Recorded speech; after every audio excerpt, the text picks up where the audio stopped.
top of the mind, what is happening? So there are quite a few things. I think the website certainly has come to a good shape. I'm not saying it is perfect, but it conveys the core principles. I've been testing it with several people, getting feedback, and I think people are quickly understanding what we are trying to do, which is, I think, the biggest achievement. In the past, we've struggled with providing a simple view about what Small Outside is, but I think people are starting to get it. So thanks to that website and all the work that went into it, there will be more that will be done. The approach we are taking is very simple. Get it done right now, and then we will polish it up later. So there is stuff happening behind the scenes again to see how we make it look better, how do we improve it. It may be a complete rebrand, we don't know. But at this stage, it does the job, which is the most important thing. And the reason why we needed it is when we start engaging the wider world, having a holding page was not going to work. Even all the social media activities needed something that people came to and understood a little bit more about Small Outside. So I think we've achieved that purpose. Going on to social media, there's a lot of stuff that has happened behind the scenes to get where we are. It is still a bit unstructured, and that's fine. We are too small right now. Nobody knows us, and that's fine. We don't need to get it perfect. We just need to get it going. So that's been the principle. So Barbara is doing some good work on that, helping get the engine moving. And I'm going a little off script right now, just doing what makes sense to get the messages across. There was some feedback that we're not doing enough in social media. The conversions are not great, if I'm being honest. All I'm seeing is me posting, people within my own network responding, which is not the best use of social media. If anything, we need to reach wider. So we'll see how we do that. The other thing is around noise versus signal. We want to cut noise, simple. We need strong signals, people who are truly connected and people who truly want to engage on this. So there are some things that are happening. Firstly, the quality of membership is also being reviewed. People who came in the past, for various reasons, I think we have to put our hand up because we didn't do a good job at onboarding them. But that is something we will improve. So what I'm doing is for those 90, 91 or 92 members that we currently have, I've reached out to each person separately to gather an understanding of their interest in remaining connected. By Monday at 10 o'clock, the curtains will come down on certainly the Discord workspace, and it will become an exclusive workspace only for well-aligned members. Initial goal is 150, no more than that. And later, once we get some energy going, we'll open it up to more participation. So the Discord workspace is becoming third space, which I announced on LinkedIn yesterday. My goal for that workspace is it has to make sense for people who are participating in it. And it has to be a vibrant community. We don't want numbers. We want people who can truly engage.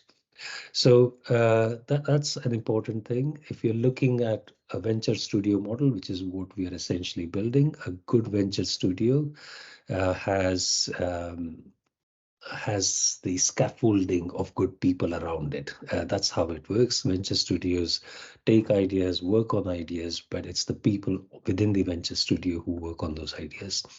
So if we keep to that principle, but also add crowd collaboration to it, what it naturally means is we now need to onboard people who actually have experience, who have what it takes to get good ventures off the ground.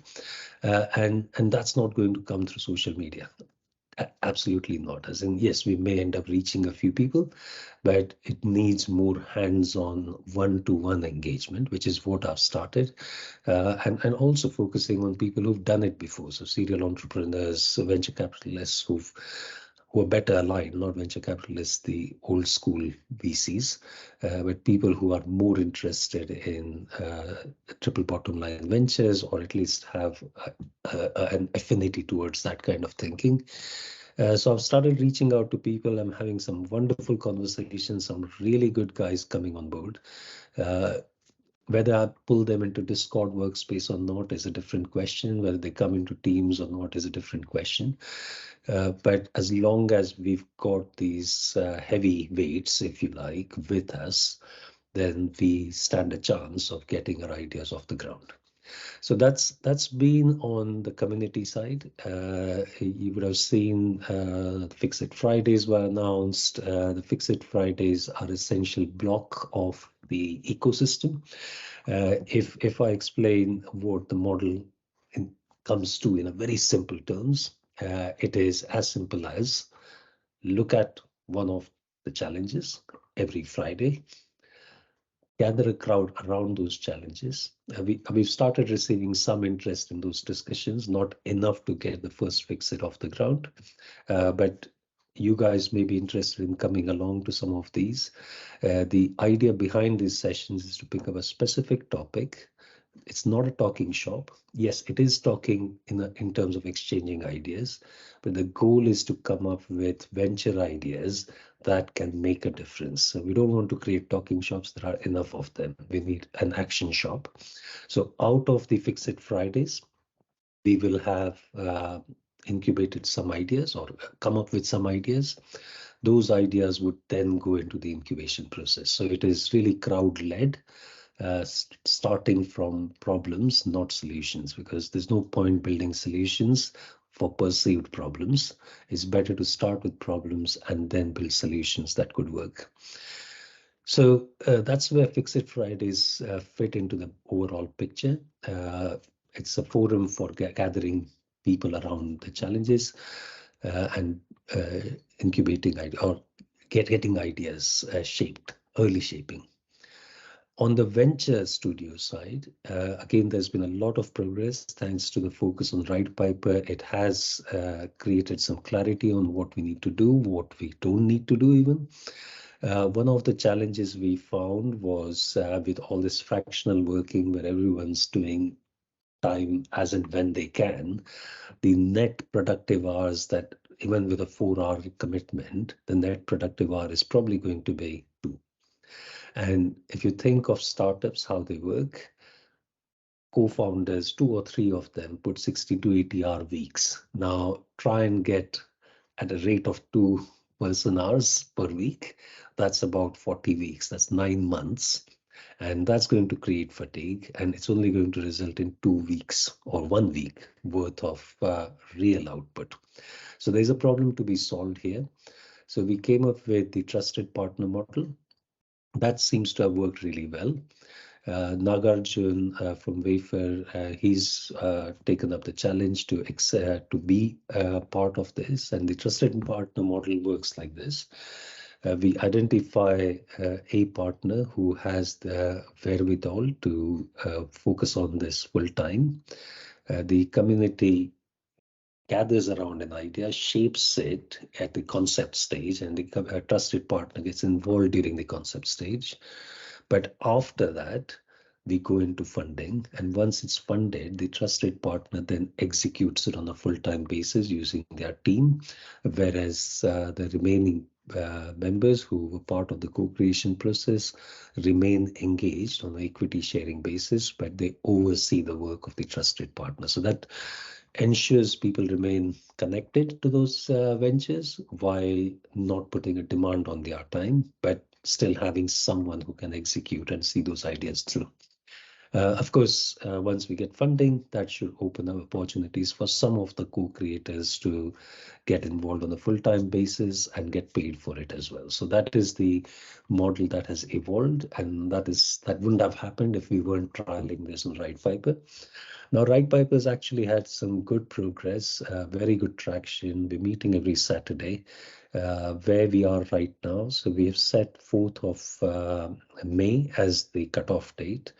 If we can't get a concept clear in 8 weeks, it's not worth doing. It's as simple as that. We can move to other things. There are lots of good ideas, but early signs from RightPiper are very positive. I've been speaking to potential investors as well. There is a lot of interest in the idea. They really love it.